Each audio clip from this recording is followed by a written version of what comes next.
This election, we hear there are about 17 or thereabouts contestants for that office, but it would seem that just only less than a handful have been quite visible in the build-up to the election. What's your take on that? I believe that the rigorous campaign started about 4 weeks ago.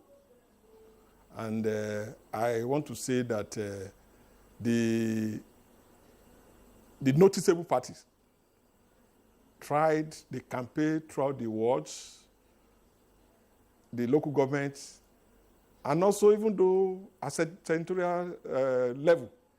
And in politics, all of us, we don't have the same capacity. There are some of those parties that people just want to contest because they want people to know that they are still surviving. But we are all aware that in those states here, let's say handful, I won't mention the number, that people really believe that they are on ground. There are some parties that they don't even have a ward executive. How would they fly? And the resources for you to engage in a campaign, serious one, you need a lot of resources. So we are not surprised. And there's one thing that I noticed in this election that really gladdens my heart, is that those people, the major political party, after the primaries, some of them, they supported their candidates. I gave the example of Chief Olushola Oke, SAN. He was on the trenches with the candidate of his party. Ditto others. Even though in the other party, Itayo Jegede, who was candidate of PDP during the last election, supported his own candidate now. That is, politics should be driven by ideology.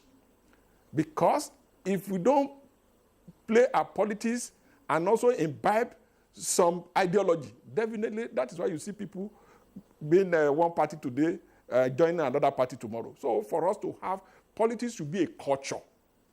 And for you to get a culture, you imbibe it for some years. So I believe that since 1999 now, we're supposed to be more matured in our approach. Cross-carpeting after primaries will not help the candidate, will not also help the political landscape. So to me, I believe that the national party, I'm using the word national party, those parties that have representation at the national level, they also try their best at the local level. There are some of those parties that they don't even have a one honorable member in the House of Assembly. How would they fly? How would they fly? But I am so impressed about the conduct of all the political parties.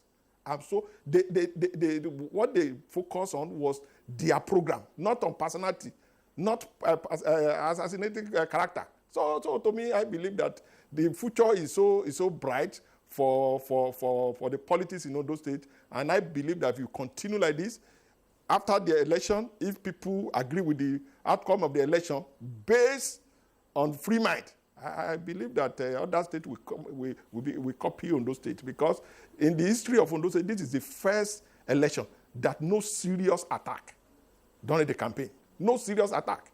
So we want to give kudos to our politicians.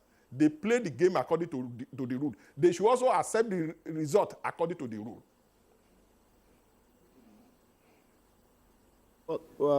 From what Prof is saying there, it would seem as if things have taken a turn for the better in Ondo State, because in the build-up to this, so many Nigerians were on edge, knowing the history of Ondo State, wondering if this was going to be another war period. But from all accounts, so far, things have turned for the better.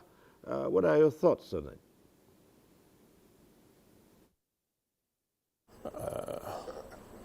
I should go ahead.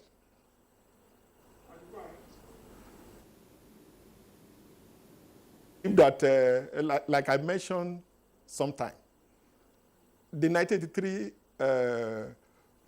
political turmoil, two gladiators, late Chief Adekunle Ajashin and late Chief Akeomo Borewo, after the Holocaust of August 16, 1983, Ajashin lived for another 14 years. He died at the ripe age of 88. He died in 1997.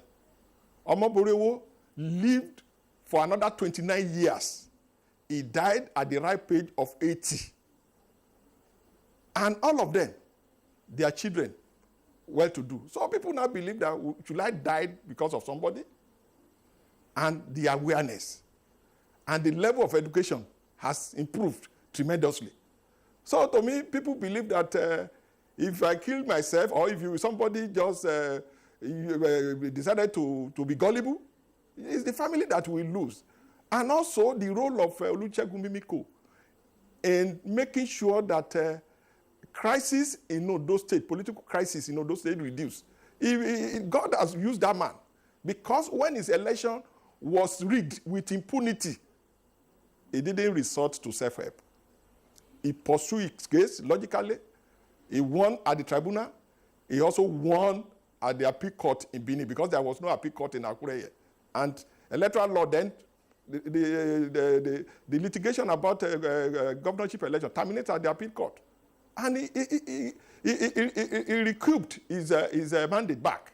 So it's a testament that even though if you resort into crisis, it's not the crisis that give you back your mandate. Even though when there was crisis during Ajachin got back his mandate from the court. So people now believe that killing yourself will not help matters. So, and also the innovations of INEC. Because for you to snap ballot paper now, it's going to be useless for you. So I want to give kudos to INEC. In the last years, new innovations, but the politicians should support them. If there is a good party primaries, that is the problem of our election. If the primary is accepted, you find out that after the crisis after primaries will be reduced drastically.